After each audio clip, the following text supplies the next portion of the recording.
Hiya, I'm Luna, and welcome to my closet this time.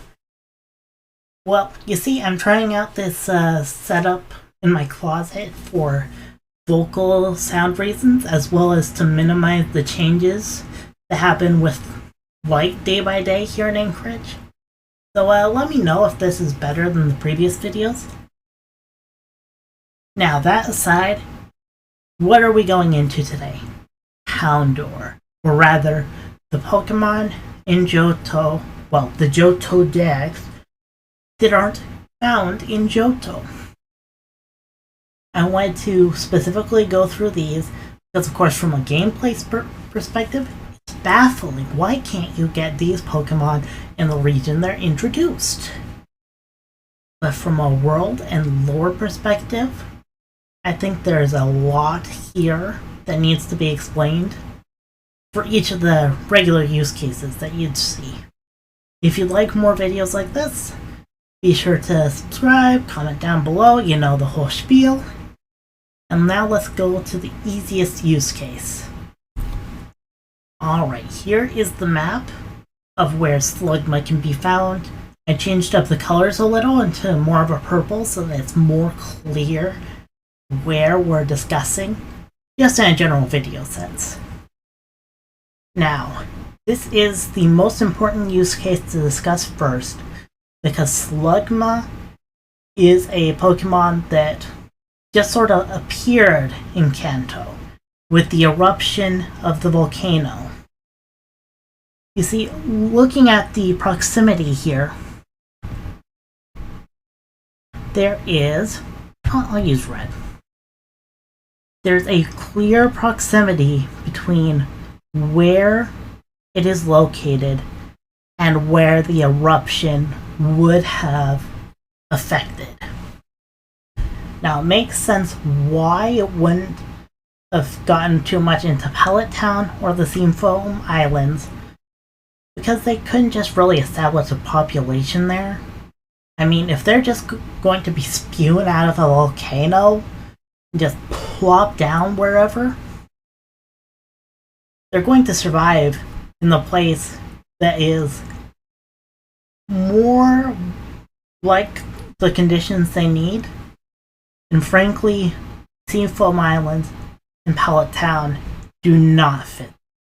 In fact, I wouldn't be surprised with Pallet Town if there was some sort of effort to get any Slugma that appeared there away, specifically because of their high temperatures and the effect on potential homes. However, with the places that it does live, these are all on the cycling road area. They're all established as being more carefully considered because they are a cycling road and thus built by humans. Their location, as well as different concrete and whatnot, is more able to contain them than the land around it. Now, with all that being said, why is this in the Johto? Even if it's just in Kanto? Well, the answer is pretty simple from a logical standpoint. We are working with Professor Oak's decks. I know we've seen other decks within the series before, specifically seeing Professor Lavington's decks in Legends Arceus. But specifically, Professor Oak's decks, the one that we've been following throughout the entire series, was built during the essentially the technological revolution of sorts. It was created at a crucial point in technology and then just stacked upon as well as it spread.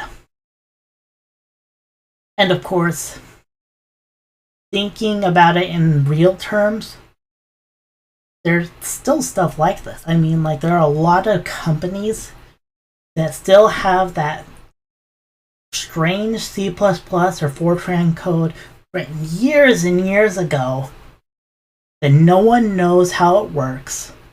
No one can fix it up, but still there, running. And that's essentially what Oakstex is.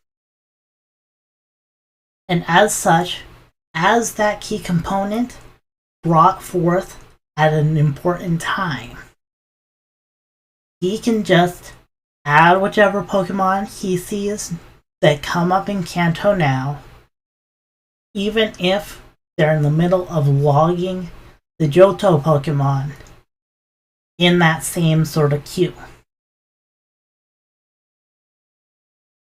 And that's actually why I think Slugma is just in a weird place in the decks like that. Everyone else in the Johto, different professors and whatnot, were building upon that. But then this eruption happens, Slugma comes out, and he just logs it upon finding it. Slots it in because he is the professor. Bada bing, bada boom. And I think that has an important sort of side effect on all of the Johto Pokemon that aren't actually in Johto. In fact, that makes them not Johto Pokemon. They're Pokemon added when the Johto Dex was being created, but slotted in as Professor Oak has seen different Pokemon pop up in Kanto. Now, of course, I don't know why they would want to keep the Slugma population here. Maybe they were just too hard to get rid of in the cycling road area. However, because they came out of the volcano, and because they happened, well, the volcanic eruption happened when it did, in goes Slugma. Now, before we move forward with a few other Pokemon examples, I need to point out the Japanese map that these regions are based on, and show off the points that don't exist in a region as of now. As of now, we have Kyushu, represented by Hoenn. Well, I'll leave the rest the same. We have this portion of Hokkaido represented by Sinnoh. And we have this sort of strange shape here for the edge of Johto, and then Johto and Kanto are connected, essentially locking out north here. And of course, even if you don't think that the Pokemon world is connected to the real world is clearly an inspiration for where and how this world works. So it's important to point out that there's a huge segment north of Kanto that just isn't accounted for currently. And as such, these Pokemon, or Pokemon uniquely native to here, would not necessarily be accounted for within the base decks. Now, with that information being established, let's look at the Murkrow and Misdreavus mixed map. I decided to put both of them in the same section because of an important point with them. You see, over here is Misdreavus, and of course, and then around the same area as the Slugma is Murkrow. These two Pokemon are interesting in their own right because we can reasonably say that they just sort of either floated down or flew down from up north. Of course, the Crow would stay specifically around the big city Tokyo area. That's kind of what they do. And it would make sense that Misdreavus would float around the mountain area and pull itself low enough to actually be in Mount Silver. I specifically make this point for one reason only. Here is Cerebi and their placement of both Misdreavus and Murkrow within the Diamond, Pearl, and Platinum decks. Now, I'm going to state that them being the Diamond Pearl decks specifically really means a lot to their locality, because the Pokemon that would necessarily need more research in order to figure out evolution methods are towards the end of the decks, like the Rhyperior and the Protector and whatnot. But Misdreavus and Murkrow specifically are among a small amount of new evolutions that are within the base decks and not segmented as a other portion within the main national decks. Meaning that, for example, otherwise there's Badoo and Roserade in their own special slot in the national decks that's early in the Pokedex and not within the normal space of new evolutions. I bring up Badoo specifically because it is widely available and clearly just sort of roaming around the region.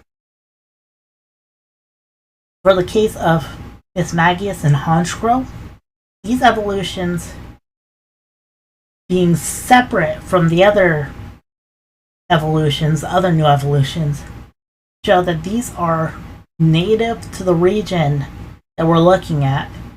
The stones being actively available show that they are really available within this northern portion of the Pokemon world, but aren't in the Kanto, Johto area, which builds up and adds towards the point I'm making about Misdreavus and Murkrow just sort of flying down. Because otherwise their evolution items would be available. Otherwise Murkrow would have already been in the Kanto region.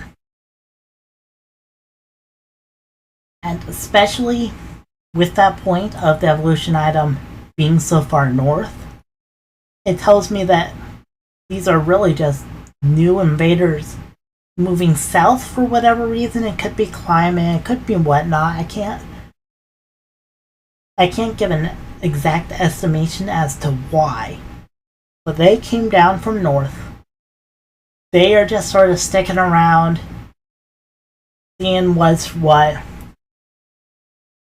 and otherwise would just be from the north. Then that puts a strange emphasis on Houndour then.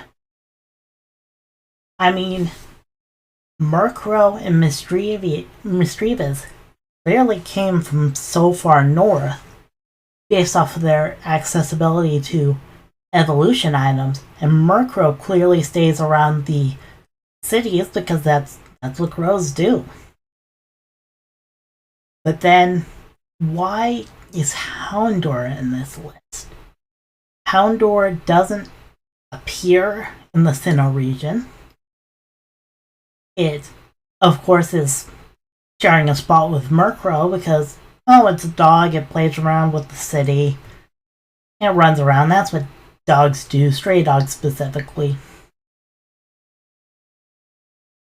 But then why isn't it in Sinnoh either?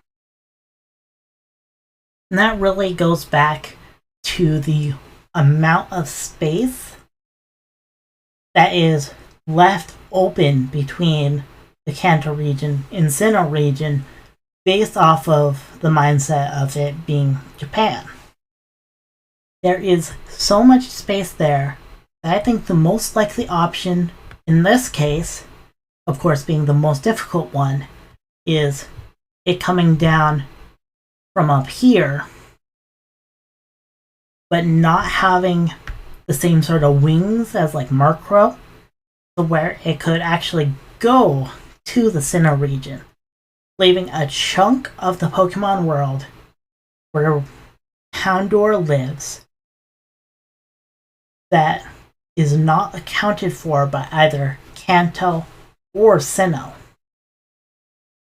And that's exactly what I think is going on here. If it was native to Kanto, it would have been in Kanto already. If it was native to Sinnoh, it would be in Sinnoh. Instead, you have to find it in the Grand Underground in BDSP. As such, Houndour necessarily lives in the area we haven't been to between those two regions in order to both fit the criteria of being new to the region, thus not being a Kanto Pokemon, and being shown in Kanto but not Sinnoh.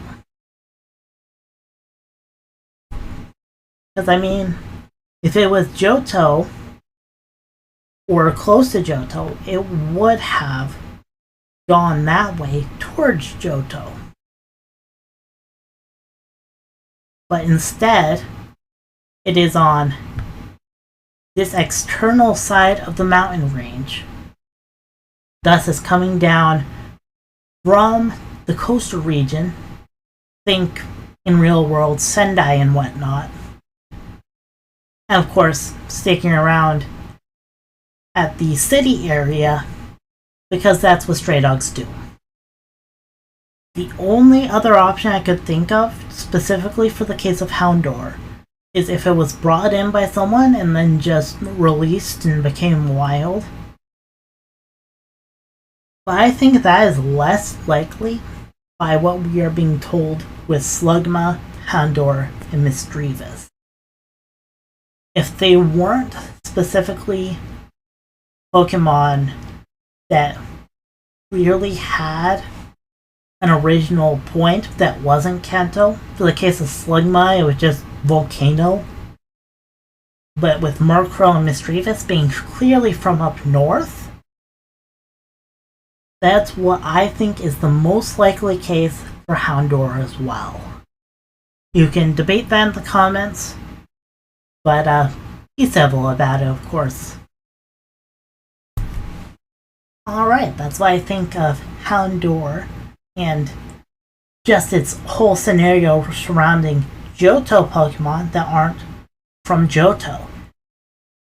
Leave your comments, leave your thoughts, however you want to do it, just let me know, and I hope to see you in the next video. There should be a video and a playlist popping up showing different videos you may like, whether it's from me or a related creator, as well as the playlist of different theories that I'm trying to create here.